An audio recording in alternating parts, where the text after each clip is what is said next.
It's the Daily Dog. Hey everybody, welcome back to the Daily Doug. Thanks for being here today. Got another reaction video for you today. We're going to listen to some tunes. A lot of y'all have suggested that I listen actually and react to a cover of a classic American song. The song is The Sound of Silence by Paul Simon, sung by Simon and Garfunkel. And today, it's, for us, performed by the band Disturbed. So I've heard of Disturbed. I've heard of them. I don't really know their music. I think they're from Chicago. They've been around for a while. I have high hopes, actually, for this cover because so many people have suggested, hey, you got to listen to this. And this is a classic, awesome, like American institution of a song. So I know the song well. But I'll be interested to see what they do with it. I did go back and double check. The original recording is in D sharp minor. But when Simon and Garfunkel did it at Central Park, they moved it up a half step into E minor. So I'll be interested to see if Disturbed keeps the same key, if they change any of the harmonies around or the harmonic structure. I doubt that they would mess with this classic melody. But like, how heavy does it get? How do they treat it? So this will be interesting, given it's a song that I'm pretty familiar with, but I am curious to see what these guys do with it. So let's hear it. Disturbed singing The Sound of Silence. Here we go.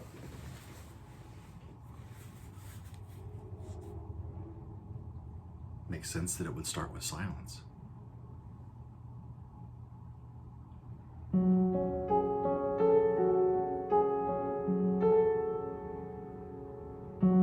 think that's F sharp minor. Hello, darkness, my old friend. I've come to talk with you again, because a vision softly creeping left its seeds while I was sleeping, and the vision that was planted in my brain still remains within the sound of silence. That's an interest. We'll go back to the second verse in a second, but okay, I'm pretty sure that's F sharp minor, which I was expecting him to have a high voice, like Art Garfunkel. By the way, Art Garfunkel is an American institution. So is Paul Simon. So to even attempt this, take some cojones, right? But as a choral bass, I love hearing guys with rich resonant sounds singing in this lower baritone or bass range. Makes it a lot easier for folks like me to sing along with. That's why I love listening to Johnny Cash. But I think it's also why they moved it up to F sharp. Just because you move a key up doesn't mean that you have a higher voice. So he's singing in the lower octave, at least for this first verse, from where Simon and Garfunkel sang it. So he may have not had all those low notes to go down to D sharp minor or even E minor, but F sharp minor might be where he felt comfortable to have that low resonant sound. This is awesome so far. I love that piano work with it because we're used to hearing acoustic guitar with it, right? In restless dreams I walked alone, narrow streets of cobblestone,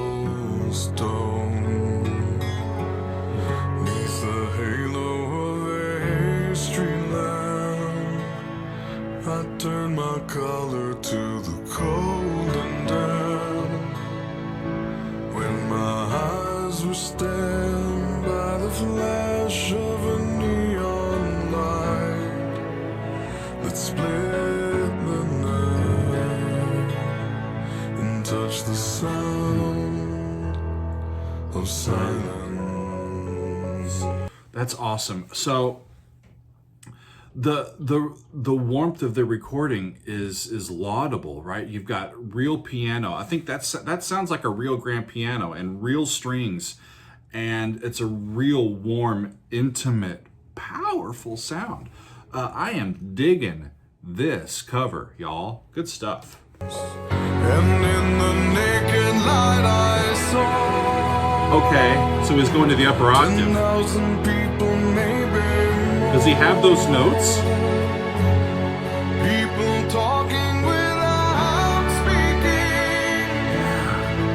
People hearing without listening. People writing songs and voices never shared. That's awesome. No one dared disturb the sound of silence. Okay, that's just dirt on the page. I thought it was going to be like forming notes or something. I love that they're like rescuing their instruments in the video. It's a really interesting video as it goes. And the close-up on the singer, he's intense. His eyes are intense. Fool said I, you do not know. Silence like a cancer grows. Hear my words and I might teach you. Take my arms and I might reach you. But my words, like silent raindrops, fell and echoed in the wells of silence. And the people bowed and prayed to the neon god they made. And the sign flashed out its warning, and the words that it was forming.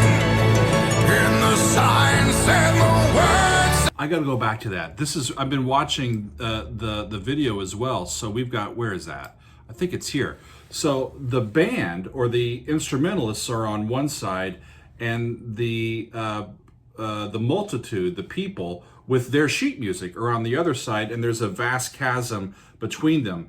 I think it goes to the overall meaning of the song, which we'll get to in a minute. But that's a really interesting visual take and shot on this. Cool stuff. And the sign said the words of the prophets are written on the subway walls and tenement halls, and whispered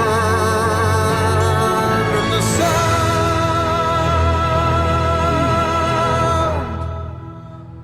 of silence. Good choice. And there come the musicians, making their way across the chasm. The musicians will unite us. Yes!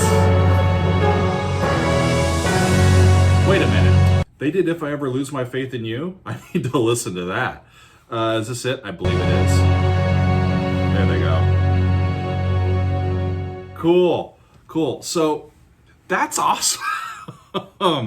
Yes! Let me tell you the only thing that critically that I didn't like about that. There's just one thing that I didn't like about that, and it's when in that last verse, when he goes into that high register again, and he adds that gruff and that scratch to his vocal sound. He has shown just in the previous verse that he has the power and the tone to soar above all of those instruments, the orchestral instruments and everything. And it's so powerful. I don't think he had to do that to go gruff like that. I just didn't think that he needed to. But, what are you going to say?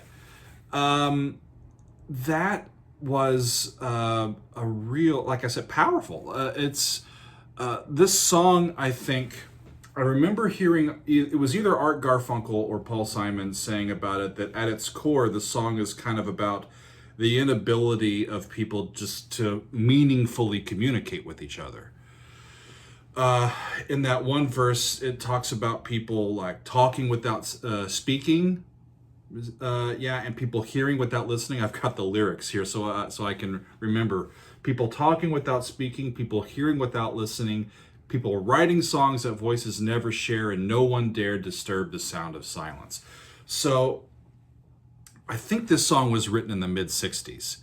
And the mid 60s, like right after the Civil Rights Act, we're in the midst of all of the crap in the 60s, right? And we've got Paul Simon writing this song as a young person about his disillusionment with society, and people are just talking past each other and nobody's listening, and we're all just disassociated and disconnected from each other. And it was weighing on him to the point where maybe he's having dreams about it. Hello, darkness, my old friend, right? Which is, by the way, one of the best opening lines ever in the history of song.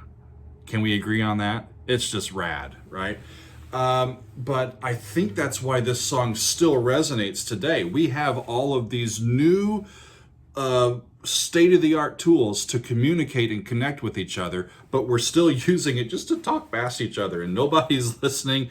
And we have such an opportunity to connect on an emotional level and on a human level, and we're just not taking